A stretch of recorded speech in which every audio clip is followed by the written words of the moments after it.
नमस्कार बच्चों। बेटा ये दूसरा पाठ करवा रही हूँ, उसका अभ्यास देखो ध्यान से। दूसरे पाठ का अभ्यास अच्छे से समझना। अयम पाठ है कस्मात् ग्रंथात् संकलित है।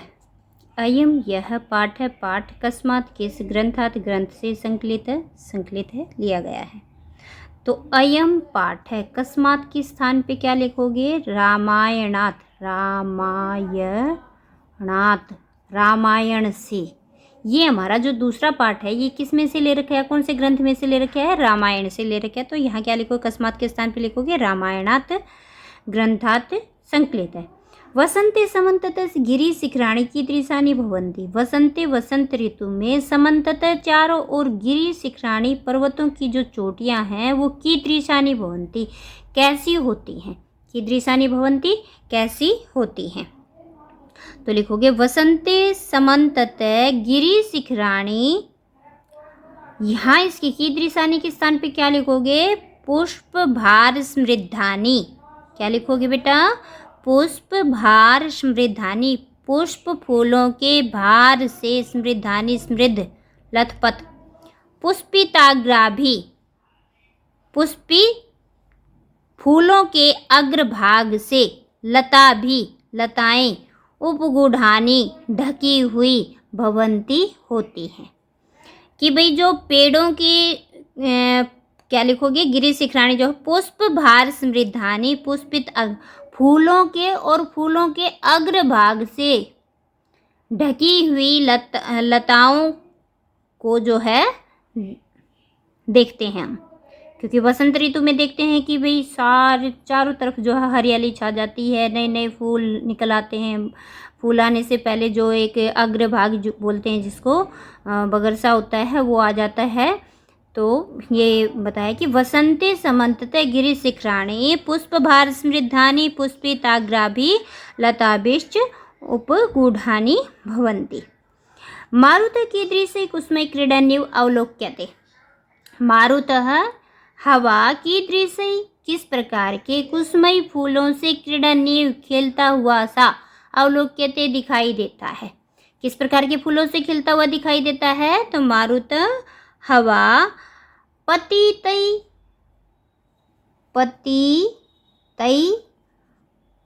पद्मानैश्च, पतितै पद्मानैश्च नहीं, पद्मानै लिख दो बेटा, पद्मानै क्योंकि एक और आएगा। और पादपस्थ, पतितै जो पेड़ से टूट करके जमीन पर गिर चुके हैं, पद्मानैश्च जो गिरने लगे, पेड़ से टूट चुके लेकिन जमीन पर नहीं गिरे हैं, गिरने लग रहे हैं। और पादपस्थ, पादप होता है पेड़, स्थ पर लगे हुए, जो पेड़ पर ही लगे हुए हैं, उनसे हवा जो है चारों तरफ से खेलता हुआ दिखाई देता है। ठीक है। वसंत ऋतु में हवा जो है तेज चलती है तो जो नीचे गिरे हुए पत्तों को उड़ा ले जाती है, बीच में जो गिरने लग रहे हैं उनको भी उड़ाती हुई दिखाई देती है, और पेड़ जो है झूलते हुए दिखाई देते हैं।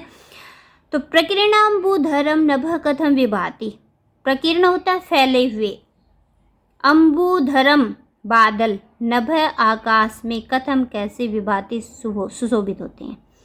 कि फैले हुए बादलों वाला जो आकाश है, आकाश में जब चारों तरफ बादल फैल जाते हैं तो कैसे सुशोभित होता है वो, उसका वर्णन कैसा बताया गया है। तो कहेंगे प्रकीर्ण अम्बुधरम नभ क्वचित प्रकाशमयम और क्वचित अप्रकाशमयम।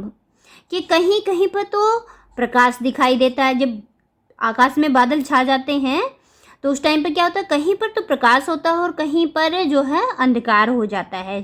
काले बादल आ जाते हैं, उधर अंधकार हो जाएगा, बादल छट जाएंगे तो वहाँ प्रकाश हो जाएगा। तो प्रकीर्ण अम्बुधरम नभ क्वचित प्रकाशम और क्वचित अप्रकाशमयम विभाति।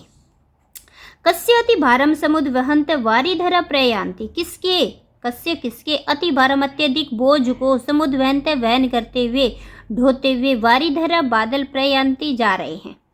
किसके बोझ को लेकर के जा रहे हैं वो? तो जलस्य, कस्य के स्थान पे लिख देना, जलस्य अति भारम समुद्र वहंत वारिधरा प्रयान्ति। जल के अत्यधिक भार को ढोकर ले जाते हुए बादल दिखाई दे रहे हैं। वर्षतो मत गजा किम कुर्वन्। वर्षा ऋतु में मदमस्त जो हाथी हैं वो किम कुर्वन्ति क्या करते हैं। तो क्या करते हैं वो, किम कुर्वन्ति की जगह आ जाएगा नदन्ति। वर्षा ऋतु मत गजा नदन्ति, नाद करते हैं, चिंघाड़ते हैं, क्योंकि खुश हो जाते हैं ना बारिश में वो। शरद ऋतु चंद्र कीदृशो भवति, शरद ऋतु में चंद्रमा कैसा दिखाई देता है, कैसा हो जाता है, तो शरद ऋतु चंद्र विमल भवति, बिल्कुल स्वच्छ हो जाता, साफ हो जाता है। कानी पूरीत्वा तो धरा प्रयाता, कानी किनको पूरीत्वा परिपूर्ण करके बादल जो हैं वो चले जाते हैं। तो कानी नदी और तटाकानी, नदी और तालाबों को, नदी तटाकानी, नदी और तालाबों को पानी से परिपूर्ण करके बादल जो है वो चले जाते हैं। अस्मिन् पाठे तोय धरा इत्यस्य के पर्याया प्रयुक्ता, इस पाठ में जो हमने पढ़ा है, दूसरे पाठ में जो है तोय धरा मतलब बादल, इसके कौन कौन से पर्यायवाची लिखे हैं, तो कौन कौन से लिए हैं, अंबुधरा, वारिधरा, घना, अंबुधरा, वारिधरा, घना इत्यस्य पर्याया प्रयुक्ता। कीदृश आदर्श न प्रकाशते, कीदृश किस प्रकार के, आदर्श का अर्थ होता है शीशा, दर्पण, न प्रकाशते दिखाई नहीं देता है, किस प्रकार के दर्पण में दिखाई, निश्वास अंध, मुख से जब हम शीशे के ऊपर श्वास छोड़ देते हैं, निश्वास, क्या लिखोगे यहाँ पर, निश्वास अंध इव आदर्श न प्रकाशते, मुंह से जब शीशे के ऊपर हम श्वास छोड़ देते हैं तो उस शीशे में दिखाई नहीं देता है।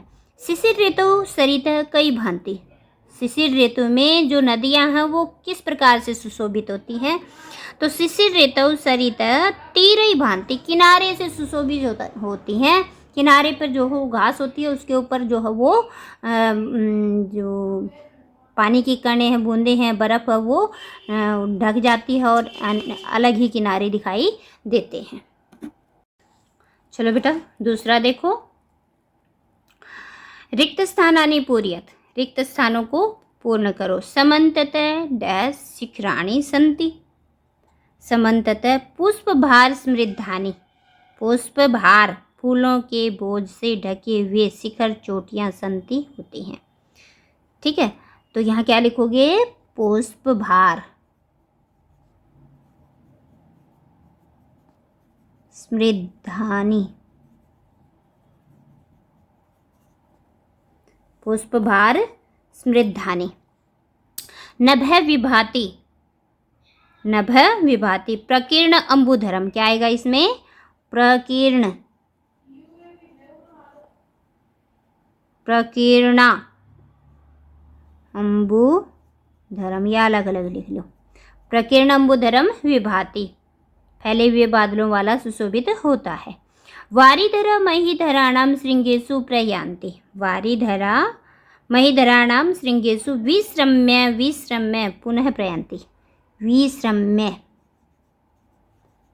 दो बार लिखो, पुनः प्रयान्ति। आश्रम, वारिधरा बादल महीधराणाम पर्वतों की श्रृंगेषु चोटियों पर विश्रम्य, विश्रम्य विश्राम करते हुए पुनः फिर से प्रयान्ति आगे बढ़ रहे हैं।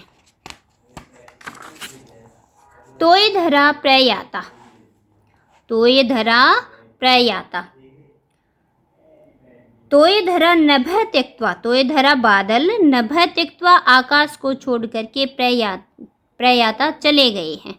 निश्वास अंध आदर्श इव न प्रकाशते, तो निश्वास आदर्श इव चंद्रमा, क्या आएगा इसमें, चंद्रमा न प्रकाशते, भी जब धुंध हो जाती है चारों तरफ तो उस टाइम जिस तरह से हम शीशे के ऊपर मुख से श्वास छोड़ देते हैं और धुंधला हो जाता है, चेहरा साफ दिखाई नहीं देता है, वैसे ही धुंध हो जाने से चंद्रमा भी जो है आकाश में साफ दिखाई नहीं देता है। अधोलिखित नाम से प्रसंग व्याख्याकारी है, ये जो श्लोक करवा रखे हैं वैसे ही हैं। प्रकृति प्रत्ययम च योजित्वा पद रचनाम कुरुत, प्रकृति और प्रत्यय को जोड़ करके शब्द बनाए, तो प्रकृति और प्रत्यय को जोड़ेंगे और वाक्य रचना करेंगे तो बेटा कैसे होगा वो, देखो, क्री प्लस कत्वा, क्री प्लस कत्वा, कृत्वा, कत्वा कत्वा से बचता है, क्री धातु है, कृत्वा, ठीक है। क्रीड प्लस सत्री, सत्री को मैंने बता रखा है अन हो जाएगा तो क्या बन गया, क्रीडन। देखो क्रीड है सत्री, सत्री के स्थान पर अन लिख लो, ठीक है। ए इसमें डे में मिल गया तो क्या बन गया, क्रीडन। और इसका कत्वा का क्या हटा देंगे तो से क्री प्लस कत्वा कृत्वा। गंध प्लस मतुप, गंध प्लस मतुप क्या बन गया? गंधवान। मतुप का मत शेष बचेगा और उसको वत हो जाएगा तो गंधवान बन जाएगा। क्या बन जाएगा इसका? गंधवान। गंधवत हो जाएगा तो गंधवान बन जाएगा। समनिरुद्धकतः, समनिरुद्धकतः, सन्निरुद्ध, मैं को न हो जाएगा सन्निरुद्ध है, सन्निरुद्ध। प्रकृति प्रत्यय विभागम क्रियताम, यहाँ तो जो विभाग दे रखे थे प्रकृति और प्रत्यय अलग अलग दे रखे थे उनको जोड़ना था। अब यहाँ पर इकट्ठा दे रखा है, उनको प्रकृति को अलग और प्रत्यय को अलग करना है। त्यक्त्वा, त्यज धातु और कत्वा प्रत्यय, त्यज धातु है और कत्वा प्रत्यय है। विश्रम्य, वि उपसर्ग है, श्रम धातु है और लेप प्रत्यय। देखो इसका त्यज प्लस कत्वा, विश्रम्य का वी प्लस श्रम प्लस ल्यप, ठीक है। समुद्भवंत, सम और उद दो तो उपसर्ग हैं, सम और उद दो उपसर्ग हैं और भाई रुद धातु है, समुद्भवंत, सॉरी समुद्भवंत, सम और उत उपसर्ग हैं और वह धातु है और सत्री प्रत्यय है, वह धातु है और सत्री प्रत्यय है बेटा। पतमान, पतमान, पत प्लस सानच, सानच का आन शेष बचेगा, स का और च का लोप हो जाएगा और आन को मान हो जाएगा, आन को क्या हो जाएगा? मान हो जाएगा, ठीक है। तो क्या बन गया? पतमान। हिमवान भी ऐसे ही होगा, हिम प्लस मतुप, मतुप का मत शेष बचेगा, मत को वत हो जाएगा तो हिमवत बन जाएगा, हिमवान। अधोलिखितान शब्दान आश्रित्य वाक्य रचना, ये पाठ के अकॉर्डिंग करोगे। संधि संधि विच्छेदम वा कुरुता है, सुख प्लस अनिल प्लस अयम, सुख प्लस अनिल प्लस अयम, तो सुखानील, ए इसमें मिला दिया, सुखानील, देखो सुखानील, ठीक है, यहाँ तक लिख लिया। इसको क्या होगा? विसर्ग को ओ हो गया, सुखानीलो, ए को क्या हो गया? अवग्रह चिन्ह और यम, ठीक है, सुखानीलो यम। प्रकीर्ण अम्बुधरम, प्रकीर्ण प्लस अम्बुधरम, प्रकीर्ण प्लस अम्बुधरम। क्रीडन्निव, क्रीडन प्लस इव, क्रीडन्निव, क्या हो गया? क्रीडन्निव। चंद्रोपि, चंद्र है, ये विसर्ग हो गया ना, ओ किसको हो रहा है? ओ यहाँ पर विसर्ग था, अवग्रह किसको हो रहा है? ए को, अपि, चंद्र प्लस अपि। निश्वास प्लस अंध है, से और एम, ए में भी, से में भी ए है और इधर ए और ए आ हो जाएगा, जैसे निहि स्वासांध, ठीक है। चलो बेटा अगला देखो। अधोलिखितानाम कर्तृ क्रियापदानाम समुचित मेलनम कुरुते, ये जो नीचे कर्तृयों और क्रियापद दे रखे हैं उनका उचित मेल करना है। प्लवंगा बंदरों को कहते हैं, वनांता वन प्रदेश, शिखिन शिखा जिसके सिर पे होती है अर्थात मोर, नद्य नदी, मत गजा मत वाला हाथी, प्रिय विहीन अपने प्रिय व्यक्ति के बिछुड़ जाने पर, घना बादल। नदंती नाद करते हैं, नाद कौन करता है? गरजता कौन है? मत गजा, कौन गजा? मत गजा नदंती। समाश्वसंती आश्वस्त हो जाते हैं, प्लवंगा बंदर खुश हो जाते हैं, प्रसन्न हो जाते हैं, आश्वस्त हो जाते हैं। भांति सुशोभित होते हैं। वनांता बारिश हो जाते, जो वन प्रदेश होते हैं सारे पेड़ पौधों की धूल मिट्टी उतर जाती है और सारे खिलखिला उठते हैं, सुशोभित हो उठते हैं। ध्यायंती ध्यान करते हैं, अपने प्रिय व्यक्ति के बिछुड़ जाने पर बैठ करके वर्षा ऋतु में जो है उनको याद करते हैं। वर्षंती वर्षा करते हैं, कौन वर्षा करता है? घना बादल जो है वो बरसते हैं। नृत्यंती नाचता कौन है वर्षा ऋतु में? शिखिना मोर जो है वो नाचते हैं। वहंती, अब बताओ क्या बच गया हमारा? देखो ध्यान से, नद्य वहंती नदियाँ बहती हैं, नदियाँ बहती हैं। अगला देखो बेटा, श्लोको अधोलिखितयो श्लोकयो अन्वयम प्रदर्शयत। तो अन्वय करना है, मतलब जो इकट्ठे इकट्ठे नहीं देते थे, जोड़ देते हैं, इनको अलग अलग करके लिखना। अधोलिखितेषु श्लोकेषु प्रयुक्त अलंकाराणाम निर्देशम कुरुत। अलंकारों का निर्देश करना है कि इसमें कौन सा अलंकार है। 10वां देखो, कौन सा अलंकार है इनमें। इसमें पतितै पतमानश्च क्रीडन्युः समन्ततः।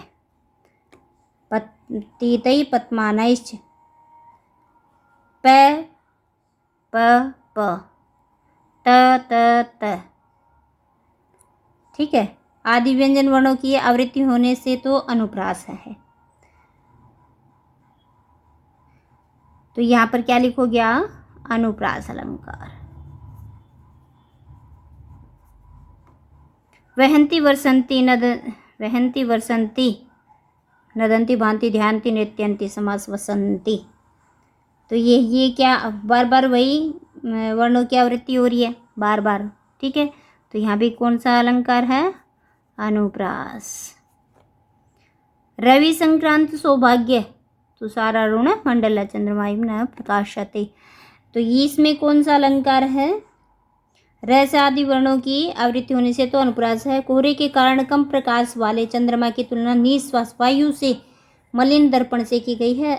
यहाँ पर जो है उपमा अलंकार है। कौन सा अलंकार है यहाँ पर, उपमा, मतलब तुलना की गई है ना शीशे के साथ में, किसकी, चंद्रमा की।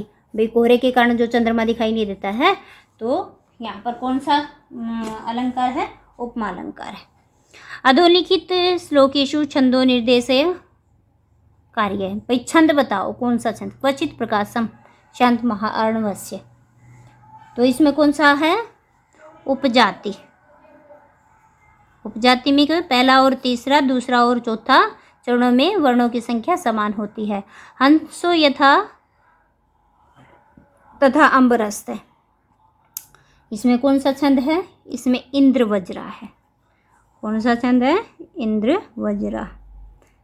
लक्षण देखना, इंद्र वज्रा छंद मैंने तुम्हें करवा रखा है। ठीक है, रवि संक्रांत सौभाग्य तुषारारुण मंडल है। इसमें जो है कौन सा है, इसमें अनुष्टुप छंद है। भाई ये छंद मैंने तुम्हें करवा दिए हैं, इनके लक्षण मैंने तुम्हें समझा रखे हैं। अब मैंने तुम्हें बताया है कि ये छंद है, तो उन लक्षण अगर तुम्हें याद होंगे तो फटाफट तुम इनको आसानी से समझ सकते हो और कर सकते हो।